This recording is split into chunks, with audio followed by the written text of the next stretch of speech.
Assalamualaikum warahmatullahi wabarakatuh, Bapak, Ibu, dan adik-adik mahasiswa. Sebagai peserta pelatihan, saya izin untuk menyampaikan praktikum dalam bentuk video. Nah, praktikum kali ini praktikum terkait dengan pelatihan bagaimana menggunakan Scratch sebagai pemrogram pemula. Nah, terlebih dahulu sebelum kita membuat project Scratch, maka kita perlu menentukan tujuan dari media pembelajaran yang sedang akan kita buat, atau tujuan project Scratch yang akan kita buat, seperti itu ya. Nah, di dalam praktikum kali ini kita akan membuat, sebagai contoh gitu ya, kita akan membuat media pembelajaran matematika yang berkaitan dengan pecahan. Nah, untuk bisa mengetahui seperti apa gitu ya media pembelajaran yang nanti akan kita buat, mungkin bisa diklik link yang ada di layar gitu ya, atau di scan juga QR code-nya untuk bisa mengetahui seperti apa gitu ya tujuan dari hasil akhir dari project yang akan kita buat hari ini. Oke. Nah, setelah kita menentukan tujuan, kita mengetahui tujuan media pembelajaran yang mau kita buat, maka selanjutnya kita akan masuk di langkah yang pertama, gitu, yaitu merancang tampilan. Dimana untuk merancang tampilan ini kita bisa memanfaatkan berbagai macam aplikasi lain untuk mendukung project Scratch kita secara visual, baik itu karakter, background, gitu ya, atau gambar-gambar yang lain, atau yang kemudian bisa kita sebut dengan aset, gitu ya, aset dalam media pembelajaran kita. Nah, yang perlu diperhatikan adalah bahwa ukuran dari ukuran yang secara default yang disediakan oleh Scratch gitu ya untuk di dalam stage itu adalah 480 dikali 360 pixel. Meskipun ukuran ini nanti juga bisa untuk kemudian disesuaikan jika dibutuhkan gitu ya. Nah, selanjutnya kita coba gitu ya untuk kemudian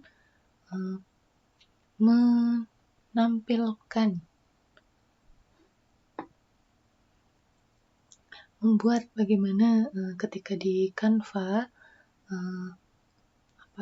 membuat PPT-nya gitu ya.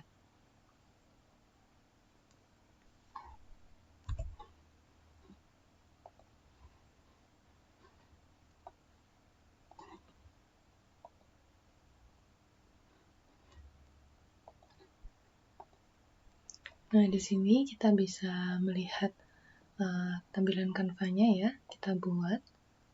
Nah, di sini kita atur ukuran custom-nya, lebarnya 480 dikali tingginya 360. Dan di sini unitnya adalah px atau yang disebut juga dengan pixel. Nah, kita buat desain barunya.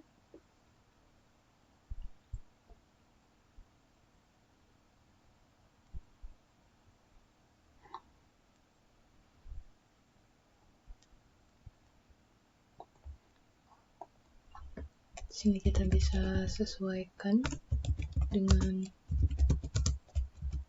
kebutuhan kita.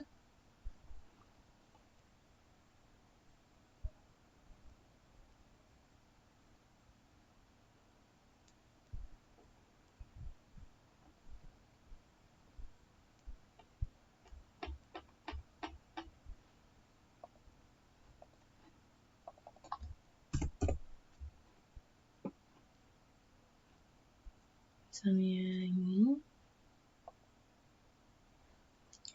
kita bisa terapkan gitu ya, dan kita ubah sesuai dengan kebutuhan kita.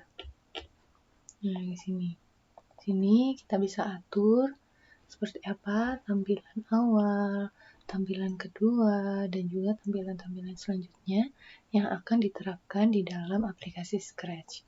Nah, sebelumnya saya sudah membuat gitu ya, dan juga sudah disiapkan juga oleh panitia untuk aset-aset dan juga PPT yang sudah saya berikan gitu ya.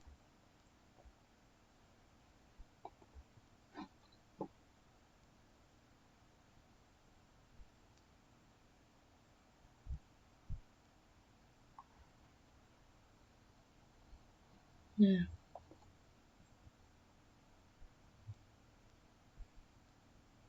jadi ini adalah rencana tampilan gitu ya, rancangan tampilan yang nanti akan saya terapkan di dalam aplikasi Scratch. Nah, memang di sini kita perlu untuk kemudian merencanakan gitu ya, seperti apa tampilannya itu gitu ya, terus bagaimana interaksinya dengan pengguna gitu ya, terus kemudian informasi apa yang mau disampaikan tuh, dan juga apa saja yang mau dilakukan gitu. Nah, ini kita jika memang sudah gitu ya merancang tampilannya di sini, maka ya kita menyusun langkah-langkah dari halaman ke halaman lain-lainnya. Jadi memang seperti apa gitu ya perubahan dari halaman 1 ke halaman 2 ke halaman selanjutnya seperti itu. Nah, di sini saya merancang kurang lebih seperti ini, di mana halaman 1 kepada halaman 2, halaman kedua di sini bisa ke halaman 3 atau langsung ke halaman 4 sesuai dengan pilihan dari pengguna gitu. Nah, kemudian yang ketiga, di sini kita menyusun algoritma, di mana algoritma ini adalah bagaimana langkah-langkah gitu ya, interaksi dari pengguna kepada aplikasi kita gitu, sehingga kita jadi tahu gitu ya apa yang akan terjadi dan apa yang akan dilakukan.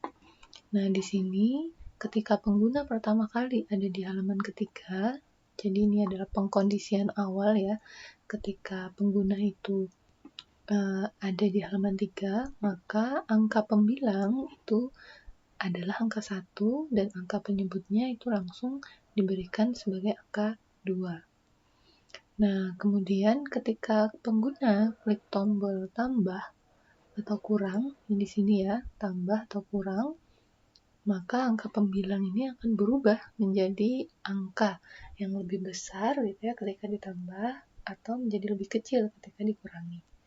Nah, dan perubahan ini itu akan memberikan efek gitu ya kepada tampilan semangkanya. Jadi tampilan semangka ini akan mengikuti bilangan pecahan yang sudah ditetapkan gitu. Dan kemudian jika pengguna memilih gitu ya salah satu di antara tombol bilangan penyebut ini, maka tampilan dari semangkanya ini akan berubah gitu ya. Dan juga angka pecahannya ini juga akan mengikuti dengan apa yang ditunjukkan pada bilangan pembilang maupun bilangan penyebut. Nah, jika mengklik tombol kembali, maka akan masuk ke halaman kedua. Begitu juga dengan yang ada di halaman keempat, maka ini adalah algoritma yang saya susun gitu ya. Ketika pengguna pertama kali ada di halaman keempat, maka semua angka yang menunjukkan angka pembilang adalah 1. Jadi di sini saya berikan batasan bahwa pecahan senilainya hanya di per 4 dan juga per 8. Dimana di sini pengguna itu bisa mengubah semangkanya ini dengan diklik gitu ya untuk menambahkan jumlah dari nilai semangka gitu ya, dimana dia akan disimpan gitu ya, nilai semangkanya itu sebagai nilai semangka 1. Begitu juga dengan yang di semangka 2, jika diklik maka dia juga akan mengubah nilainya dengan semangka 2. Nah, maka ketika dicek nilai, maka di sini akan ada perbandingan gitu ya, antara semangka 1 dan juga semangka 2. Apakah nilainya itu senilai gitu ya. Dan ketika 1/4 dan 2/4 itu adalah nilai yang benar untuk senilai. Dan untuk pilihan-pilihan yang lainnya, yaitu semangka 1, 2, semangka 2 itu 4, ya, 3, dan juga 6, 4, dan juga 8, maka di situ nilainya adalah benar ketika dicek nilai, sehingga dia akan memberikan informasi centang gitu ya. Nah, sedangkan jika tidak dengan jawaban yang sudah ditetapkan ini, maka media pembelajaran akan memberikan respon tidak gitu, semuanya akan salah gitu. Jika tidak semuanya dari sini gitu ya, kondisi-kondisi yang sudah ditetapkan ini, maka dia akan memberikan respon tidak atau tanda silang gitu. Nah, ini adalah hal-hal yang memang perlu kita pikirkan gitu ya, ketika kita merancang sebuah media pembelajaran gitu. Apa yang dilakukan oleh pengguna dan apa yang nanti akan tampil di dalam media pembelajaran yang sedang kita rancang, seperti itu.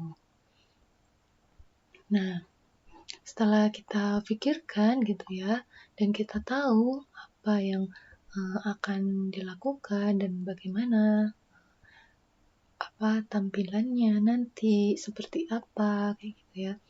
Jika sudah jelas, maka kita akan lanjut ke langkah yang ketiga, di mana langkah 3 ini itu adalah kita mendownload gitu ya. Kalau di Canva ini kita mendownload ya, mengunduh ke bentuk PPT.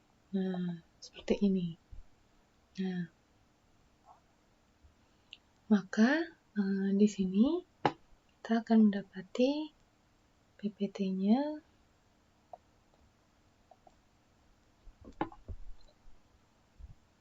seperti ini ya, bagaimana yang sudah di-share oleh panitia gitu. Nah, pada tahap ini gitu ya, pada tahap ketiga ini, nah di sini ya kita menjadikan rancangan tampilannya itu dengan PowerPoint. Nah, di sini kita harus memilah dan memilih gambar mana yang akan berinteraksi dengan pengguna dan yang tidak berinteraksi dengan pengguna. Maksudnya seperti apa? Nah, di dalam halaman pertama ini, yang diklik oleh pengguna itu adalah tombol mulai saja. Sedangkan yang lainnya di sini itu tidak berinteraksi dengan pengguna, hanya ditampilkan saja. Maka di sini selanjutnya, gambar yang berinteraksi disimpan dengan klik kanan Save as Picture. Nah, di sini. Nah, di sini klik kanan Save as Picture. Nah, kemudian hapus seluruh gambar yang direncanakan akan berinteraksi dengan pengguna, sehingga hanya tertinggal gambar yang tidak berinteraksi. Maksudnya adalah, jadi setelah di save as tadi gitu ya, disimpan di dalam folder tertentu gitu ya, maka ini kita hapus gitu. Nah, kemudian di sini sehingga yang tertinggal itu adalah hanya halaman yang tidak berinteraksi. Nah, kemudian di sini gitu ya, gambar yang tidak berinteraksi disimpan dalam bentuk gambar dengan melakukan tangkapan layar dengan menggunakan snipping tool. Jadi ini adalah kita bisa menggunakan snipping tool ya, ada di Windows aplikasinya. Nah, di sini kita ambil gitu ya, kita besarkan sini new. Nah, sini kita simpan. Jadi kita screenshot.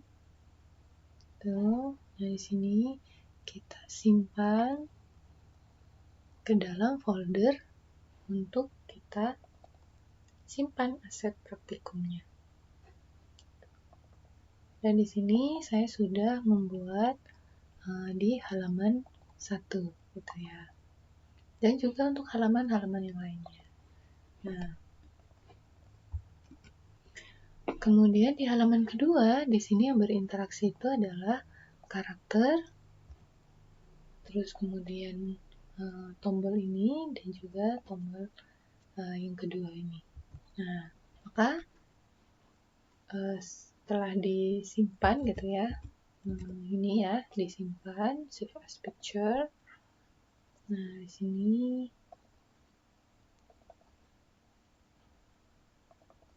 sini saya juga sudah menyimpannya gitu ya. Nah, di sini dalam nama karakter. Pun juga dengan tombol-tombol yang lainnya. Maka jika sudah, di sini kita hapus dan kita kembali gitu ya, men-screenshot gitu ya. Screenshot halaman 2 ini. Nah, disimpan untuk menjadi halaman kedua. Nah, di sini juga sudah saya lakukan ya. Di sini halaman kedua. Pun juga dengan halaman ketiga dan juga halaman keempat. Nah, untuk halaman kedua, di sini semuanya berinteraksi gitu ya. Bilangan penyebut ini bisa diklik semuanya gitu ya. Karakter ini juga sudah terwakilkan dengan yang ada di halaman kedua. Terus kemudian di sini juga semuanya berinteraksi gitu ya, meskipun yang diklik itu adalah plus sama min atau kurang, tapi di sini berubah gitu seiring dengan plus sama minnya ini. Maka angka satunya juga berubah. Begitu juga dengan semangka dan juga bilangan pecahan ini yang nanti akan mengikuti bilangan pembilang yang sudah disetting di sini dan juga bilangan penyebut yang ada di sebelah sini. Maka ini juga dihapus. Begitu juga dengan tombol kembali. Gitu. Maka yang tersisa adalah halaman ini untuk kemudian menjadi halaman ketiga. Nah, saya kembalikan ya biar tidak lupa nanti. Nah, kemudian ini halaman keempat juga sama gitu. Karakter tadi sudah terwakilkan. Nah, terus kemudian di sini semangkanya ini juga sudah ini ya, nanti akan sudah terwakilkan juga ya semangkanya di save as. Tuh.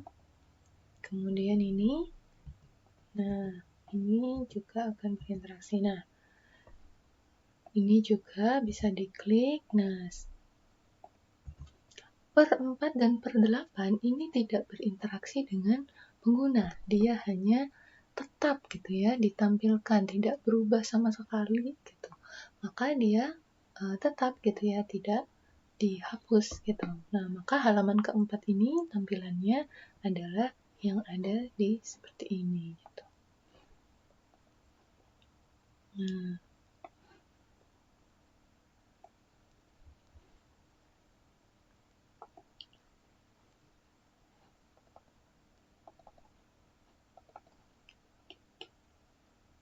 ini ya, seperti itu.